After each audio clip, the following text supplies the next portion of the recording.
राधे राधे दोस्तों। जैसा आप सब जानते हो, हमारे कन्हैया श्री जी से कितना प्रेम करते हैं। वो जब उनसे मिलने नहीं आ पाती तो वो किसी न किसी बहाने से अपना वेश बदलकर उनके निज भवन उनसे मिलने पहुंच जाते हैं।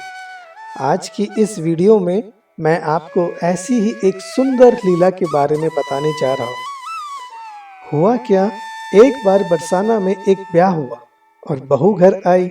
तब बहू की सास को याद आया, अरे मैंने तो छोरे के ब्याह में श्री जी को तो निमंत्रण ही नहीं दिया। यह मुझसे कैसी भूल हो गई। हे भगवान, मुझे क्षमा करना। यह कहकर वो लाडली जी के निज भवन की ओर निकल पड़ी और श्री जी के पास पहुंचकर बोली, हे लाडली, मुझे क्षमा कर देना। मैंने अपने छोरे का ब्याह किया पर न जाने कैसे आपको निमंत्रण देना भूल गई। यह तो बहुत बड़ी गलती हो गई। लेकिन श्री जी मुस्कुराई और बोली, अरे तो क्या हुआ, क्यों मन छोटा कर रही हो? जा उसको लेकर आ जाओ, मैं मुंह दिखलाई में उसे कुछ देना चाहती हूँ। वो तो बड़ी खुश हुई, बोली, तुम कितनी अच्छी हो श्री जी, मैं अभी अपनी बहू को लेकर आती हूँ। और वो अपने घर को चली गई। इधर हमारे कान्हा जैसे ही उन्हें पता चला, उनसे पहले उनके घर जा पहुँचे और उसकी बहू से बोले, अरे भाभी सुनो, आपकी सास ने बोला है तुम दिन का खाना पीना रहने देना और ऐसा करना तुम सो जाना, मैं कुछ देर रुक कर आऊँगी। और उसकी बहू भीतर सोने चली गई और इधर अपने कान्हा उनकी जगह घूंघट डाल कर बैठ गए। उनकी सास घर आई तो उनकी बहू बने कृष्ण से बोली, बहू चलो, हमारे श्री जी ने तुमको मुंह दिखलाई के लिए बुलाया है। हम उनको तुम्हारे ब्याह में निमंत्रण न दे पाए थे। और वो दोनों लाडली जी के निज भवन को चली गई। वहां पहुंचकर उनकी सास ने अपनी बहू को लाडली जी से मिलाया। बोली, यह है हमारी बहू, इसको श्री जी अपना आशीर्वाद दे दो। श्री जी बोली, अरे वाह, बहू ने तो बहुत बड़ा घूंघट डाला हुआ है। और कहा, सुनो, अपना घूंघट तो उठाओ, हम तुम्हें मुंह दिखलाई देना चाहते हैं। लेकिन उसने ना में गर्दन हिलाई। श्री जी बोली, लगता है तुम्हारी बहू शर्मा रही है। फिर बोली, अरे सुनो, हम तुम्हें बहुत सारे आभूषण और वस्त्र देंगे। लेकिन उसने फिर ना में गर्दन हिलाई। उसकी सास बोली, अरे बहू, घूंघट उठाओ, देखो यह हमारी लाडली श्री जी हैं, तुम घूंघट क्यों नहीं उठा रही?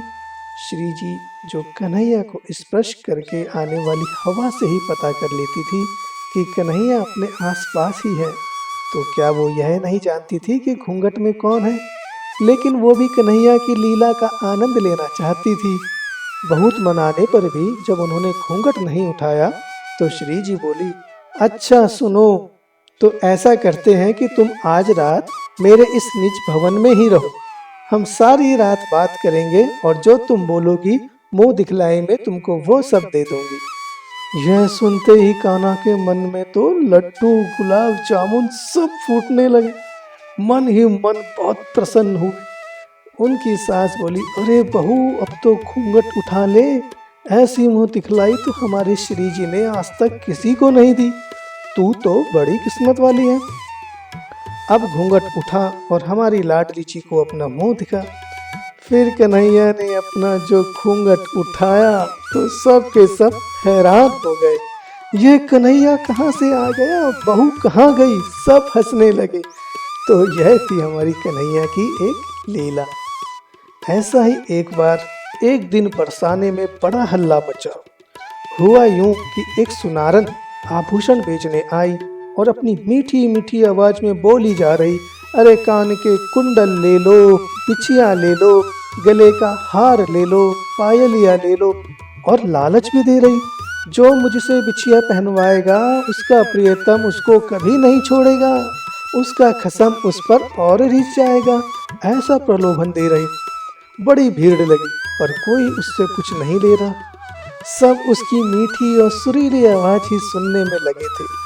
थक हार कर वो एक सखी के घर के बाहर आकर बोली, अरे बहन, थोड़ा जल मिलेगा? मेरा तो बोल बोल कर गला ही सूख गया और इस वृंदावन में तो ऐसा कोई नहीं जो मेरे इन आभूषणों को खरीद ले।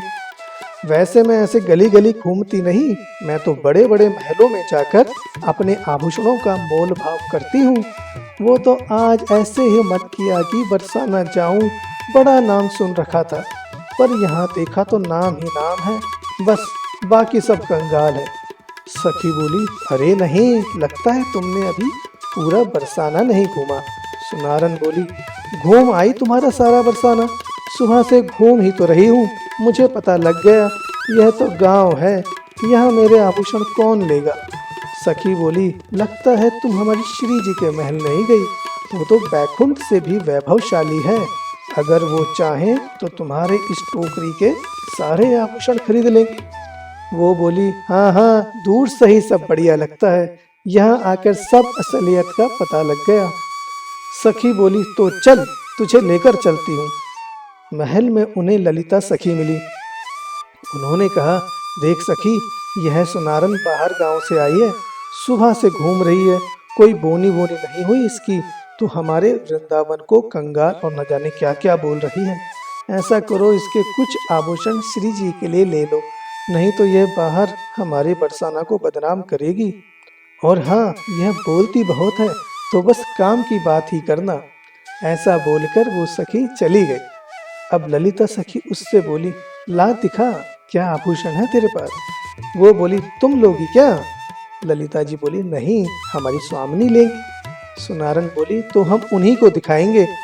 ललिता जी बोली, अरे सुनारन सुन, अगर तो तुम्हारे आभूषण मुझको पसंद आए तो तभी भीतर जाएंगे, नहीं तो तुझे ऐसे ही जाना होगा।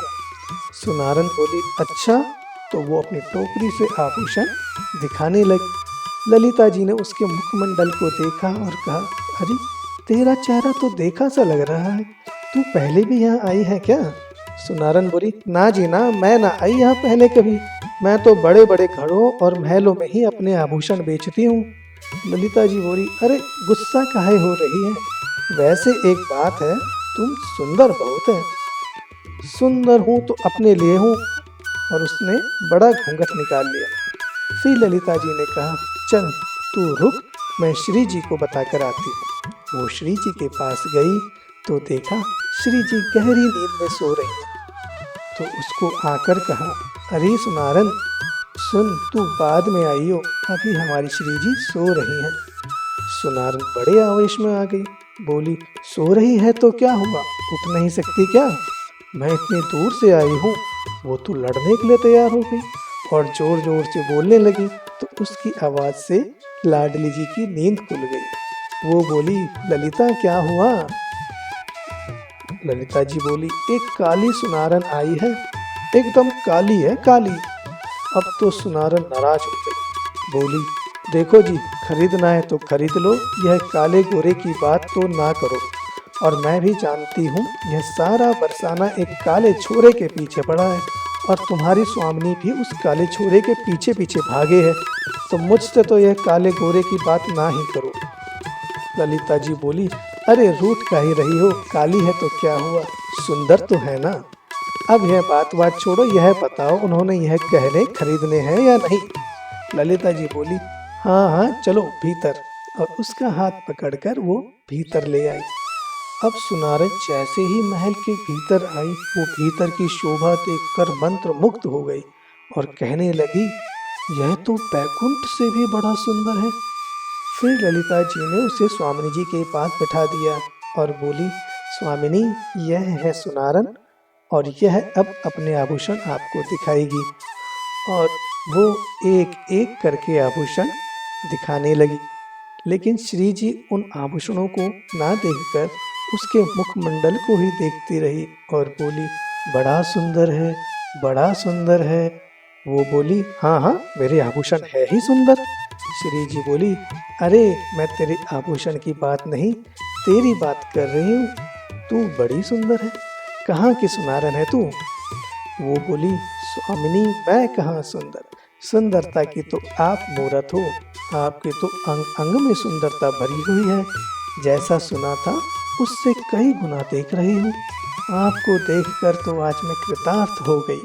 श्री जी बोली, तू सुंदर तो है ही, लेकिन बोलती भी बहुत मीठा है। और उसके पास आई और बोली, तुझको देखकर लगता है जैसे तुझसे मेरा जन्म जन्म का रिश्ता है। वो बोली, अरे कहाँ स्वामिनी, मैं कहाँ एक सुनारन जो गली गली में जाकर आभूषण बेचती हूँ, और कहाँ आप इस ब्रजमंडल की स्वामिनी, आपसे कैसा रिश्ता। राधा रानी ने जैसे ही उसके सर को छूने के लिए बालों में हाथ लगाया, शरीर में एक रोमांच सा आ गया। सुनारन और नीचे बैठ गई और बोली, चलो चलो, मैं आपको अपने आभूषण पहनाती हूँ। राधा रानी ने कहा, अरे तू आभूषण पहनाने के लिए इतनी बावली हो रही है, लेकिन तूने पहले तो कोई मोल भाव नहीं किया। सुनारन बोली, मोल भाव तो एक ही है, जो मैं बोलूँगी वो आपको देना पड़ेगा। ललिता बोल उठी, ऐसे कैसे, जो तू बोलेगी हमारी स्वामिनी वो ही दे देंगी। लेकिन राधा रानी ने बोला, हाँ हाँ ठीक है, जो तू बोले वो मैं दे दूंगी। फिर तो सुनारन फूली ना समाई और आनंदित हो गई। मुग्ध होकर राधा रानी के चरणों को पकड़ा, चरण पकड़कर उनमें पायल पहनाई। स्वामिनी जी बड़ी प्रसन्न है। सुनारन की आंखों से अश्रु बह रहे। कुंडल लिए, कानों में कुंडल पहनाए, मोतियों का हार लिया, कंठ में धारण कराया, कंगन लिए, हाथों में कंगन पहनाए। स्वामिनी के चरणों को पकड़कर अब सुनारन मौन हो गई। जो सुनारन अभी इतना बढ़ बढ़ कर रही थी, एकदम मौन हो गई। उसकी आंखों से अश्रु बह रहे थे। हाथ जोड़कर सुनारन कह रही है, हे स्वामिनी, यह जो चरण है, मूल में हमको इन चरणों का दास बना लीजिए। स्वामिनी ने उसकी आंखों के अश्रु को देखकर पहचान लिया, अरे यह तो मेरे प्रियतम श्याम सुंदर हैं। उन्होंने उनको उठाया और अपने हृदय से लगा लिया। ऐसा अद्भुत सुंदर प्रिया प्रियतम का सुंदर मिलन श्री श्याम सुंदर सोचते, मैं क्या बन जाऊं, मैं क्या कर दूं। कभी सुनारन, कभी गोपी, कभी चूड़ी बेचने वाले, बस उनकी एक झलक पाने के लिए वो कुछ भी करने के लिए तैयार रहते थे। यह लीला तो बस इस ब्रिज मंडल में ही देखने को मिल सकती है। तो यह थी हमारे प्रिया प्रीतम की एक सुंदर सी लीला। आशा करते हैं यह लीला आपको पसंद आई होगी, और ऐसी ही और श्री राधा कृष्ण की कहानी सुनने के लिए हमारे इस चैनल को लाइक एंड सब्सक्राइब करें और अपने दोस्तों के साथ शेयर करें। धन्यवाद। राधे राधे। जय हिंद, जय भारत।